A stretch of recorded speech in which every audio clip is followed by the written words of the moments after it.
গত কয়েক সপ্তাহ ধরেই বিশ্ববাজারে ভারতীয় রুপির দরপতনের তথ্য বেশ জোরে সোরেই প্রকাশ করে আসছে বিভিন্ন গণমাধ্যম। পর্যালোচনা করে দেখা গেছে পর্যায়ক্রমে রুপির দর শুধু পড়তেই দেখা যাচ্ছে। এবার ডলারের বিপরীতে ভারতীয় রুপির দামের পতন অতীতের সব রেকর্ড ভেঙেছে। সপ্তাহের প্রথম দিনে তথা সোমবার 0.4% পতনের পর প্রতি ডলারের বিপরীতে রুপির দাম দাঁড়িয়েছে 86.39, অর্থাৎ ভারতীয় রুপির দর এখন ইতিহাসের সর্বনিম্ন পর্যায়ে অবস্থান করছে।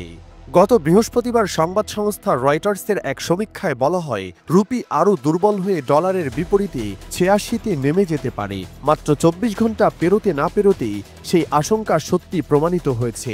শুক্রবার 14 পয়সা পতন হয়েছে রুপির। খবরটি প্রকাশ করেছে ইকোনমিক টাইমস। রুপির এই দরপতনের পাশাপাশি শেয়ার বাজারেরও পতন হচ্ছে লাগাতার। গেল শুক্রবার সেন্সেক্স 241.20 পয়েন্ট পড়ে 76,000-এর দোরগোড়ায় চলে এসেছে। 77,378.91 অঙ্কে গিয়ে নেমেছে।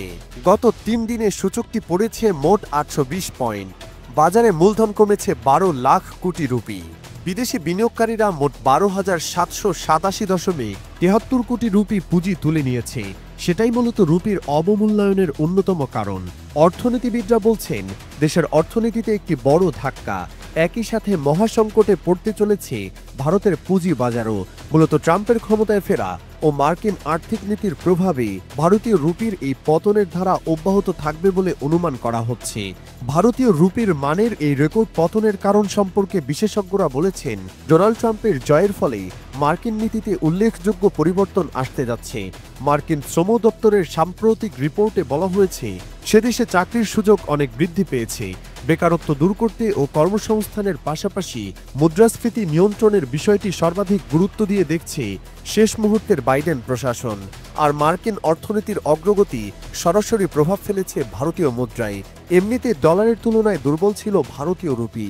মোদী সরকার আত্মনির্ভর ভারতের মতো পদক্ষেপ নিলেও বিদেশি পণ্য আমদানির নির্ভরতা খুব একটা কমেনি। পণ্য রপ্তানিতেও খুব বিশেষ গতি আসেনি। এর পাশাপাশি অর্থনীতিবিদদের আশঙ্কা, ট্রাম্প সরকার ক্ষমতায় আসার পর বিদেশি কর্মী নিয়োগ সংক্রান্ত ভিসায় কঠোর পদক্ষেপ নিতে পারে। ফলে যে ভারতীয়রা আমেরিকায় চাকরি করেন তাদের উপর বেশ প্রভাব পড়বে। আর সেই প্রভাব গিয়ে সরাসরি আঘাত হানবে ভারতের অর্থনীতিতে। মুদ্রাস্ফীতিও বেড়ে যাবে বলে আশঙ্কা দেখা দিয়েছে।